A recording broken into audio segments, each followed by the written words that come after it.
देख रहे हैं भारत न्यूज टीवी और मैं हूं आपके साथ मानवी ठाकुर। शुरुआत करते हैं आज की खास खबरों से।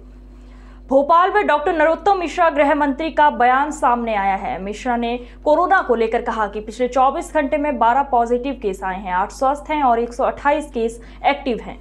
विगत 24 घंटे में 57,362 व्यक्तियों की कोरोना जांच की गई है। कांग्रेस अब यूपीए की प्रेतात्मा बनकर घूमेगी। जब यूपीए के साथ में न बुआ है, न बाबुआ, न दीदी है, न शरद पवार जैसे चाचा हैं। ऐसी स्थिति में जब शरीर ही नहीं तो यूपीए की आत्मा, कांग्रेस वास्तव में तो प्रेतात्मा ही होगी।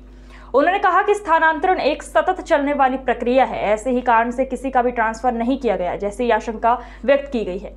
मध्य प्रदेश के विदेशों से आने वाले यात्री दिल्ली एयरपोर्ट पर उतरते हैं, उसके बाद प्रदेश में आते हैं, सबके नाम पते हैं, सबकी पहचान कर ली जाएगी। अभी तक 70 लोगों की पहचान की जा चुकी है। अस्पतालों में आवश्यकता से 10 गुना ज्यादा ऑक्सीजन की उपलब्धता सुनिश्चित करने के लिए ऑक्सीजन प्लांट चालू किए गए हैं। अन्य ऑक्सीजन प्लांट में कार्य निरंतर चल रहा है। मशीनरी में जांच और सुधार का कार्य निरंतर चलता रहता है। देश की राजनीति की धारा में बदलाव आ गया है, इससे अच्छे दिन और क्या चाहिए।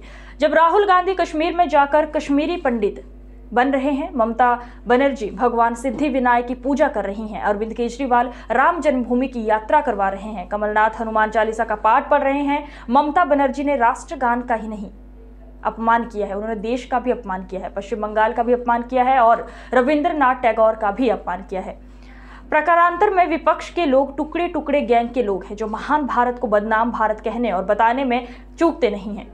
प्रियंका गांधी और कांग्रेस वाले एक ही झूठ को कितने प्रदेशों में बोलेंगे। राजस्थान के लोग उत्तर प्रदेश प्रियंका वाड्रा के पास कहने के लिए गए हैं कि आप उत्तर प्रदेश में नौकरी दिलाने का कह रही हैं, पहले राजस्थान में तो दिलवा दे। ऐसे शब्द जो रिफ्यूजी टाइप के होकर चलन में नहीं है, उन्हें उत्तर प्रदेश और राजस्थान की भांति यहाँ भी बदलने की प्रक्रिया। सिद्धि विनायक के दर्शन करने गई थी, यही तो मैं कहता हूँ कि और कितने अच्छे दिन चाहिए। ममता बनर्जी दर्शन करने जा रही हैं, कमलनाथ जी हनुमान चालीसा का पाठ कर रहे हैं, केजरीवाल राम जन्मभूमि की तीर्थ यात्रा करा रहे हैं, राहुल जी कश्मीर में जाके कश्मीरी पंडित बन रहे हैं। ये सब वो लोग हैं जिन्हें इफ्तार से फुर्सत ही नहीं मिलती थी। लेकिन अब देश के अंदर परिवर्तन आ गया है, राजनीति के अंदर, और अब इन्हें सब करना ही पड़ेगा। जहाँ तक राष्ट्रगान का आपने दूसरा प्रश्न पूछा है, ये राष्ट्रगान का ममता बनर्जी ने अपमान नहीं किया, ये देश का अपमान है। ये पश्चिम बंगाल का भी अपमान है, रविंद्रनाथ टैगोर की द्वारा रचित ये था और उसका भी उन्होंने अपमान किया है। देखिए, मैं प्रारंभ से कहता हूं कि महान भारत को बदनाम भारत ये यूपीए वाले ही करते हैं। राष्ट्रगान का अपमान भी यही लोग करते हैं, सेना पर सवाल भी यही लोग उठाते हैं, जहां भी वैक्सीन पर सवाल ये लोग उठाते हैं, जहां भी देश का मान बढ़ेगा वहां ये अपमान करने की कोशिश करते हैं। ये सब प्रकारांतर में टुकड़े टुकड़े गैंग के ही लोग हैं। सर, सागर में नेतृत्व में नहीं कर रहे हैं वो।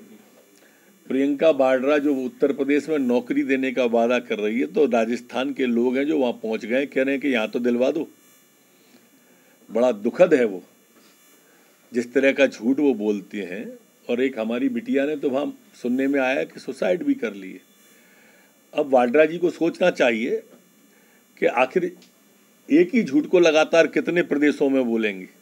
मध्य प्रदेश में कर्जा माफी झूठा निकला, पंजाब में, छत्तीसगढ़ में झूठा निकला, अब उत्तर प्रदेश में बोल दिया। तो ये पब्लिक है, सब जानती है।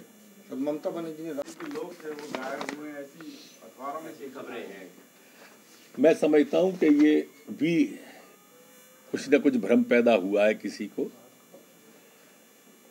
जब विदेश से कोई लोग आते हैं तो दिल्ली उतरते हैं और इंदौर में लोकल फ्लाइट से आते हैं, विदेश की फ्लाइट से इंदौर में नहीं आते हैं। लोकल फ्लाइट में भी कोई खंडवा का है या बुरहानपुर का है या वहाँ से देवास आ गया, कहीं और चला गया, तो उतर के चले जाते हैं। केंद्र उस सूची को जारी करता है। वैसे जो विदेश से आते हैं उनका वहीं टेस्ट हो जाता है, वो स्वयं भी टेस्ट रिपोर्ट लेके आते हैं। इसके बावजूद भी 70 के लगभग लोगों को पहचान हो गई है, उनसे मिल ली है। बाकी कुछ लोग बचे हैं, वो भी उन तक भी पहुंच जाएंगे, इतना कठिन नहीं है क्योंकि नाम पते सबके हैं। उनका पर्स कहाँ है? कोरोना के क्षेत्र में पिछले 24 घंटे में 12 नए प्रकरण संपूर्ण मध्य प्रदेश में 12 आए हैं, जबकि ठीक होकर अपने गंतव्यों की ओर जाने वाले, घरों की ओर जाने वाले 8 लोग हैं। संपूर्ण प्रदेश के अंदर एक्टिव केसों की संख्या 128 वर्तमान में है, जबकि हमारी जो संक्रमण दर है वह 0.02% है और रिकवरी दर हमारी 98.6 पर स्थिर बनी हुई है। कल मध्य प्रदेश के अंदर 97,362 सैंपल पूरे प्रदेश में लिए गए हैं।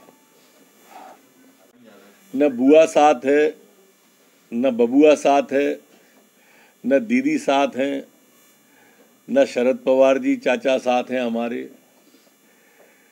तो इतने पर भी कपिल सिब्बल अगर कांग्रेस के यूपीए की आत्मा बता रहे हैं तो बिना शरीर की, सारे दल अलग हो गए तो बिना शरीर के ये आत्मा महज प्रेतात्मा बन के घूमेगी। निंदा की है कि उनको अच्छे काम का इनाम नहीं मिला बल्कि उनको ट्रांसफर दिया गया, क्योंकि अमेज़न ने जिस तरीके से गांजा की सप्लाई की थी उसके बाद ये कार्रवाई की गई। किसने आपत्ति की है? कैट ने। ये क्या है सर क्या आपत्ति की? Federation of all India traders है, उसने ये आपत्ति ली है, निंदा की है ट्रांसफर्स की। ये ट्रांसफर सतत चलने वाली प्रक्रिया है। उनका जब समय पूरा हुआ उनके जगह स्थान बदल के दूसरे स्थान पे किए गए। मुझे नहीं मालूम कि कैट ने क्यों आपत्ति की है, पर मैं उनके ध्यान में डालना चाहता हूं कैट के में कि किसी ऐसे कारण से ट्रांसफर किसी का नहीं हुआ है जैसी आशंका वो जाहिर कर रहे हैं। सर